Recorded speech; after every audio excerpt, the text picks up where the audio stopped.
ak senevision.com, la crédibilité notre credo. senevision.com wóor la ñuy tëggoo. senevision.com kumpa tàggoon ak yéen. kii nag di leen wéy di ñaan ngeen di abonné ci suñu site bi di senevision.com te bu leen fàttee di bës cloche bi mooy tax mu leen di man di signaler bépp vidéo boo xam ne dugal nañ ko ci site bi ngir ngeen man di topp suñu programme. jërë ngeen jëf mbokk yi ànd ak ñun ci senevision.com ñoo ngi leen di nuyu di rafetlu ànd bu ngeen di ànd ak ñun mbokk yi di leen wéy di ñaan ngeen di abonné ci suñu site bi di senevision.com te bu leen di fàtte bës cloche bi ndax moo leen di man di signaler bépp vidéo boo xam ne dugal nañ ko ci suñu site bi ngir ngeen man di topp suñu programme. mbokk yi ci Touba ci quartier bii ñuy wax Poulaya lu doy waar lañ fa daal di nemmeeku muy genn góor goo xam ne kat war na am lu toll ci ñeent fukki at jàpp juróom fukki at moom moo daal di pendre boppam ci ab salle de même ci këram. njëye ji nag mi ngi daal di xew ci information yi ñu jot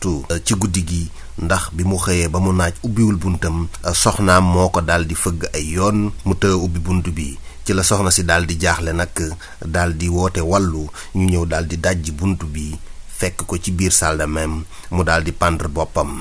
ci lañ ko daal di informer takk der yi daal di koy xamal waa sapeurs-pompiers ngir ñu mën a jël ab néewam évacuer ko. jamono ji ñuy waxee ak yéen gendarmerie daal di na ci ubbi ab enquête ngir xam jëye joojile naka la demee. ak senevision.com, la crédibilité notre credo. senevision.com wóor la ñuy tëggoo. senevision.com kumpa tàggoon ak yéen. kii nag di leen wéy di ñaan ngeen di abonné ci suñu site bi di senevision.com te bu leen fàttee di bës cloche bi mooy tax mu leen di man di signaler bépp vidéo boo xam ne dugal nañ ko ci site bi ngir ngeen man di